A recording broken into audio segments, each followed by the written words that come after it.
Pahlawan ini Surabaya memang menyimpan banyak cerita, saksi bisu, kisah perjuangan melawan sekutu, dan ini untuk mempertahankan kemerdekaan Indonesia dan mengibarkan sangsaka merah putih.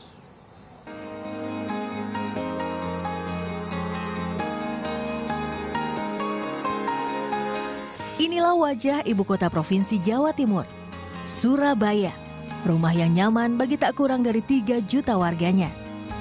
Di usianya yang ke-721, segudang prestasi telah diraih, baik di level regional, nasional, hingga internasional.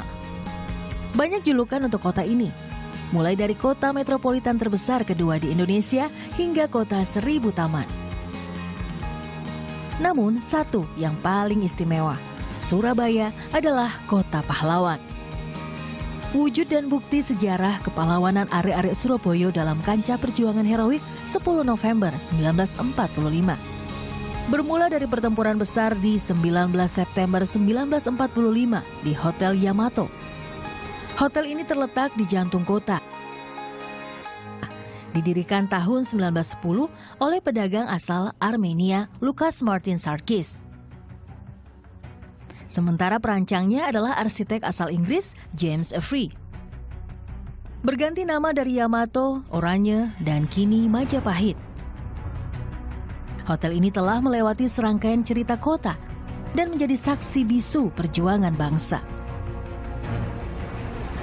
Salah satu berawalnya sejarah kota pahlawan adalah di sini, di Hotel Yamato, yang berganti nama menjadi Hotel Majapahit.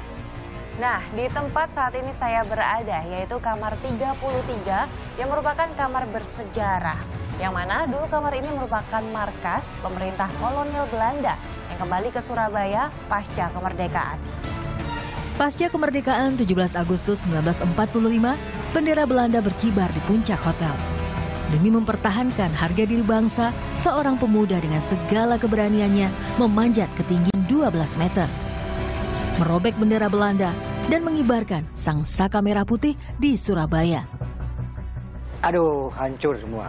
Banyak gedung yang hancur, banyak korban yang meninggal, sehingga situasi haus ya, haus sama sekali. Kemana-mana kita lihat, samping juga merdeka juga banyak korban. Adanya sebagian di makam siswa bangsa. Waktu itu tidak ada, Mas Soekarno belum ada. Dan di kuburan di makam di kampung-kampung. Jadi Surabaya waktu itu betul-betul mandi darah. Mandi darah. Apalagi setelahnya Malebe, mobilnya itu dan Malebe ditembak. Hotel Majapahit bukanlah satu-satunya saksi bisu. Di balik kemegahannya, gedung yang berada di ujung jalan Tunjungan ini juga menyimpan sejuta cerita pertempuran kota Surabaya. Sebelum beralih fungsi menjadi pusat perbelanjaan, gedung ini bernama Whiteaway Lightlaw, benteng pertahanan serangan sekutu dari arah utara.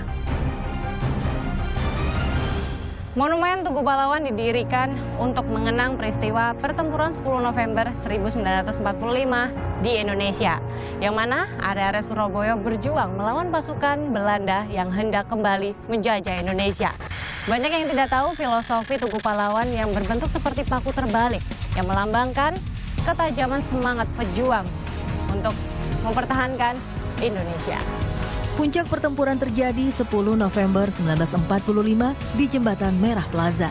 Tumpah darah membawa bangsa Indonesia berhasil merobohkan sekutu. Dulunya Jembatan Merah ini merupakan pelabuhan tradisional karena di sini pusat perdagangan di zaman pemerintahan kolonial Belanda.